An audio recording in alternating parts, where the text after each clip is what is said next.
Hello, hello, hello. Welcome to Dracula Reads You the Ugly Duckling.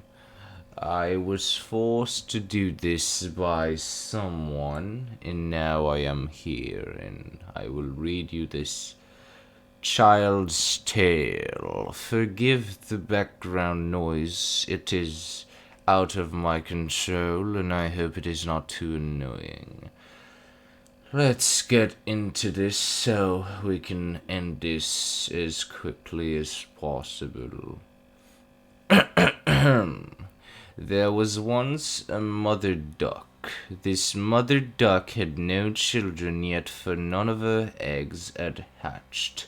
She waited patiently day and night for her babies to hatch. One day, as she was sitting on her nest of eggs, the mother duck felt something move beneath her. Crack, crack, crack. Filled with happiness, the mother duck watched as, one by one, her eggs hatched. She was so excited to lead her children to the pond and teach them all the ways of being a duck. Unfortunately for the mother duck, one egg was left to hatch. This egg was larger than the rest. This egg was browner than the rest. Her little ducks impatiently waited for 2 more days and nights. "I want to go to the pond, mother," one baby duck quacked. Let's go," 2 more quacked excitedly. "These baby ducks are so impatient, and they should learn some manners." Sorry. But the mother duck made them all wait, for she promised herself that she would love all her children the same. At the crack of dawn on the 3rd day of waiting, the large brown egg began to vibrate. It shook and shook as all of the ducks watched in awe. Then suddenly, crack! Out from the large brown egg popped a large, strange-looking head of a bird that didn't look much like a duck. This baby's beak was a little too long, his feathers were a little too scruffy, and his face was a little too ugly. But nonetheless, the mother duck promised herself that she would love all her children the same. She led her children into the nearby pond and began to teach each duckling how to be a proper duck. She taught them how to quack. Each duckling quacked. Quack, quack, quack, quack. The ugly duckling quacked. All of the ducks in the pond stared at the ugly duckling and began to laugh. The mother duckling sadly took her little ducklings over to a different part of the pond. The other ducklings were giggling and making fun of the ugly one. 2 nearby ducks swam by and pecked at the ugly duckling's feathers.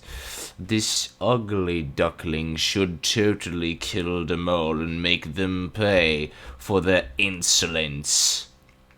Anyways, this one looks nothing like your others, one jested. This one is ugly, the other scoffed. The ugly duckling hung his head in shame. The mother duckling became very embarrassed of her ugly duckling and made him stay in the corner of the pond while the others practiced swimming, diving, quacking, and splashing. One evening, as all of the ducks in the pond had gone to sleep, the ugly duckling decided that it was time for him to leave. He knew he was causing his mother distress, and he did not want to live in a place where he felt unwanted.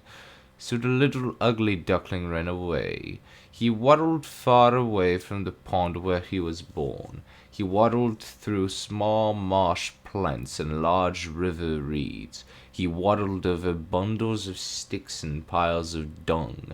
All this waddling made him dirtier than ever.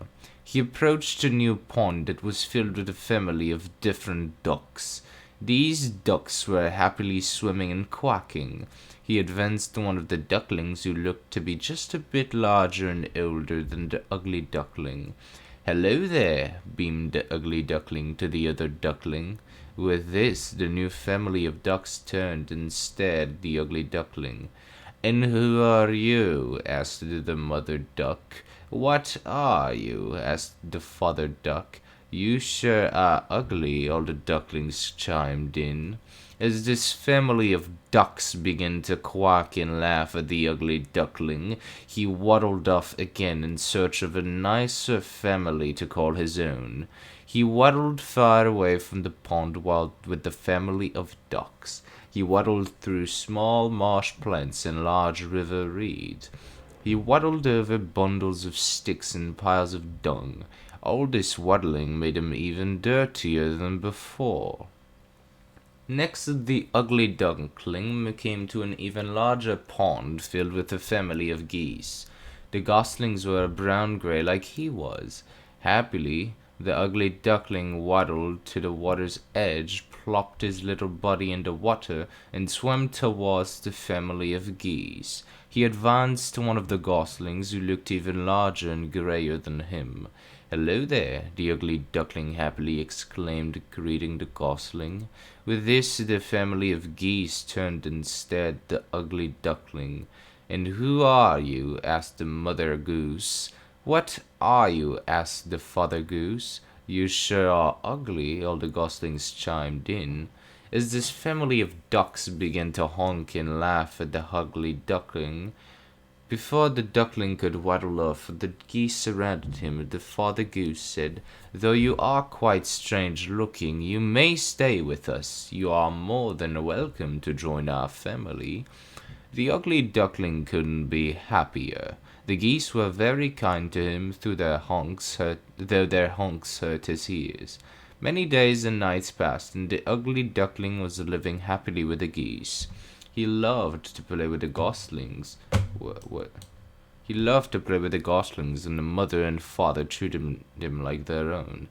Everything was perfect until a hunter and his basset hound approached the pond.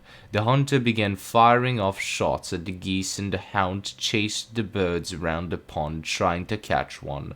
The ugly duckling could do nothing but sit still. As the hound approached him, sniffed for a while, and cocked his head. "What are you? You sure are ugly," it said before it ran off in search of a real goose. Wow, this is giving me some Bambi vibes. Anyways, in the midst of the hunter's ambush, the ugly duckling sadly waddled off once more. He was growing larger, his feathers were coming in, and the ugly duckling was able to fly off the ground. However, the ugly duckling had become very weak and hungry. He did not have enough strength to fly. Instead, he waddled his way to a small house where he took shelter during the night. In the morning, the ugly duckling awoke to the sounds of human chatter. "What is it?" an old woman asked. "A duck, perhaps?" her husband replied. "Just what we've needed," the woman exclaimed.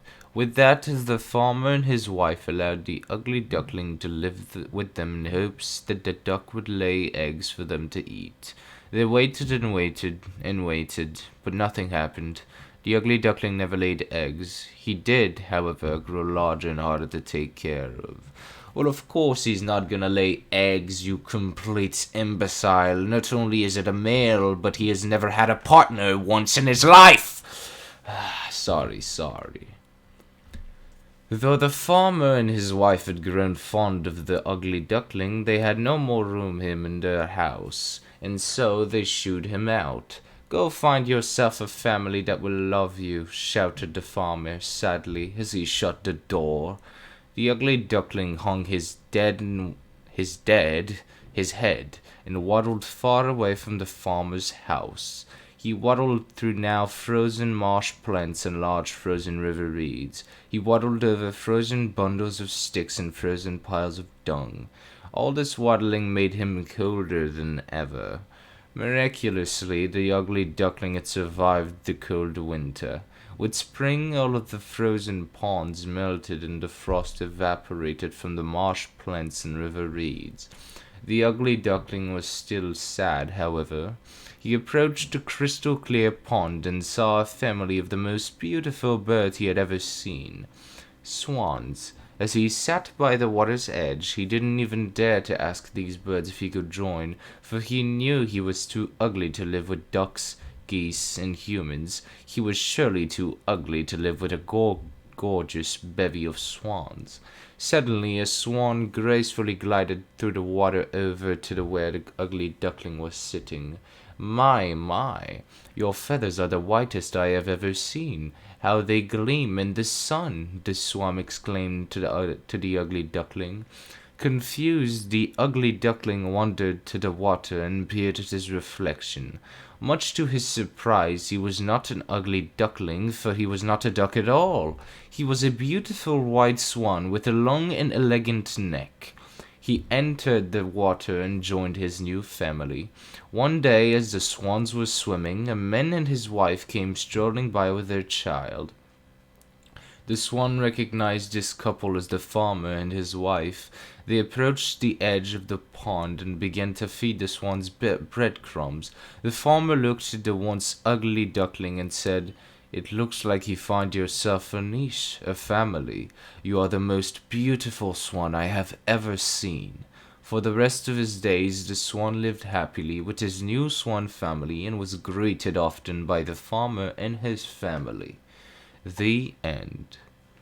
I think the lesson to the story here is do wrong what I don't know what I'm saying. The moral of the story is kill everyone who did you wrong. The end.